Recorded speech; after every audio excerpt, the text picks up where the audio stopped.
Assalamualaikum warahmatullahi wabarakatuh.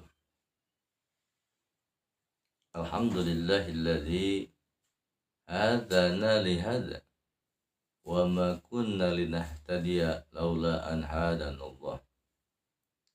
Wassalatu wassalamu ala sayyidina Muhammadin wa ala alihi wa ashabihi ajma'in, amma ba'd. Sahabat Majelis Mahabbah Channel, bagaimana ketika kita mendengar seseorang ima sedang menjadi imam, wa ima kita mendengar suara orang sedang membaca Al-Quran melalui speaker atau pengeras suara yang terdengar kepada telinga kita, bahwa seseorang tersebut membaca Al-Quran ternyata salah. Terdengar bagi yang mengetahui atau yang paham bahwa itu yang membaca Al-Qurannya salah. Bagaimana kita cara meluruskannya? Bagaimana cara kita membenarkannya? Itu sangat memang sulit sekali. Kalau kita secara langsung membenarkan atau mengingatkan kepada orang tersebut, takut tidak menerima.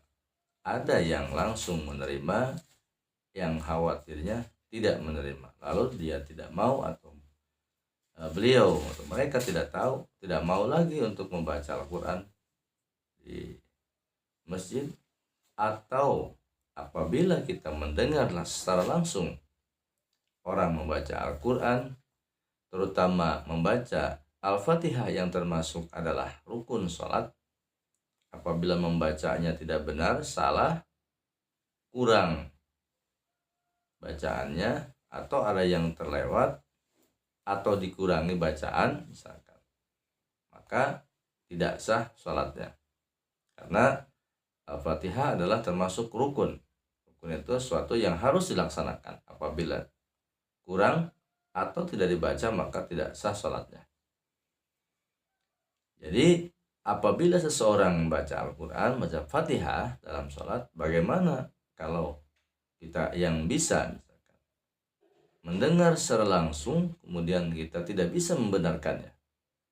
Bagaimana solusinya? Pasti kadang semua bingung.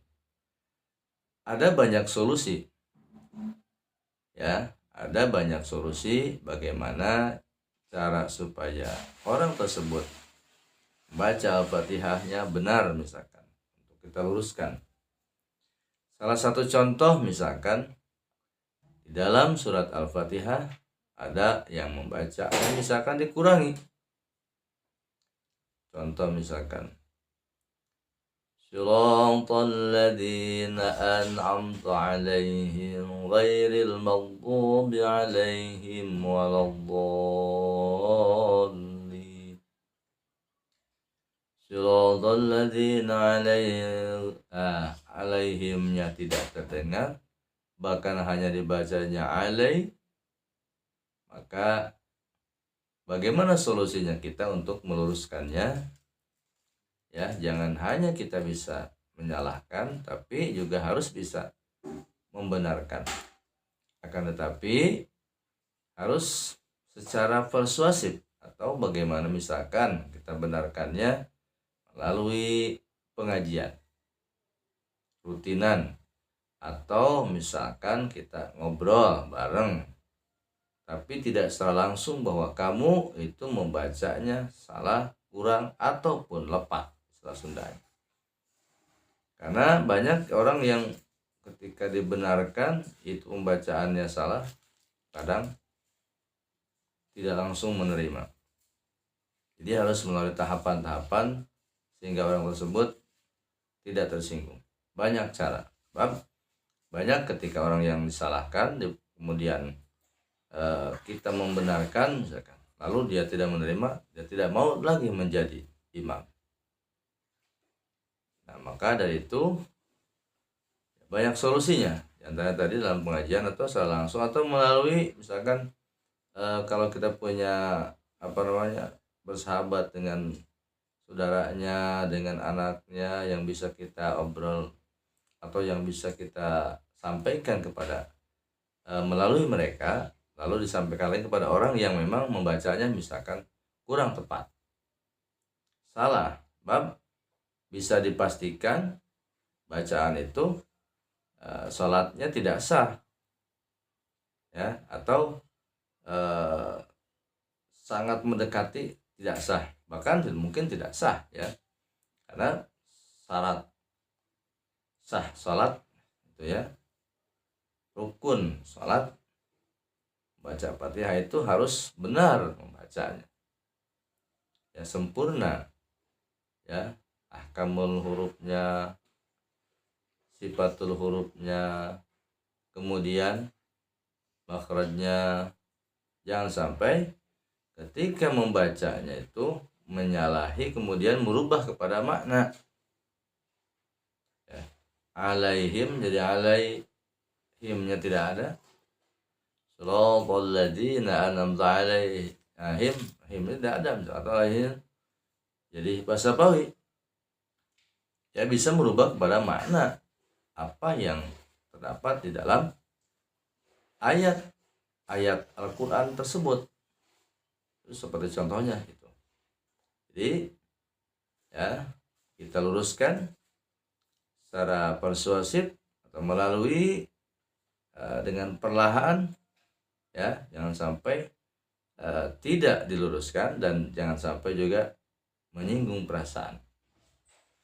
Jadi kita semua bahwasanya sholat itu ingin sah ya, salah satunya diantaranya kita melaksanakan syarat dan rukunnya, kemudian ya bacaannya baik dan benar, dan utama dalam surat itu adalah semuanya harus benar, tapi Al-Fatihah harus benar dalam membacanya, jangan sampai salah dan apalagi dikurangi atau kurang, apakah disengaja, apakah karena mengejar lagu atau lagam supaya terkejar misalkan sedang mewasal ataupun seperti apa, yang jelas kalau salah dikurangi ataupun menyalahi aturan ilmu tajwid atau mengurangi ayat yang bacaannya, maka itu bisa dipastikan nyaris tidak sah salatnya. Jadi kita percuma saja kalau misalkan bacaannya kurang baik, kurang benar, memaksakan ya, dan itu perlu kita ingatkan, tapi mengingatkannya secara pelan-pelan. Mudah-mudahan ya kita semua sedikit-sedikit memperbaiki baca Al-Quran, terutama diantaranya membaca Al-Fatihah di dalam sholat. Silakan datangi para ustadz, para ulama, para kiai setempat yang ada di dekat sahabat semua untuk membenarkan bacaan, atau bisa melihat tayangan-tayangan seperti ini yang bisa kita semua memanfaatkan kuota, memanfaatkan WiFi untuk belajar Al-Quran melalui tayangan di channel media sosial atau di YouTube ya. Mudah-mudahan apa yang disampaikan bermanfaat untuk kita semua. Hadanallahu wa iyyakum ajmain. Assalamualaikum warahmatullahi wabarakatuh.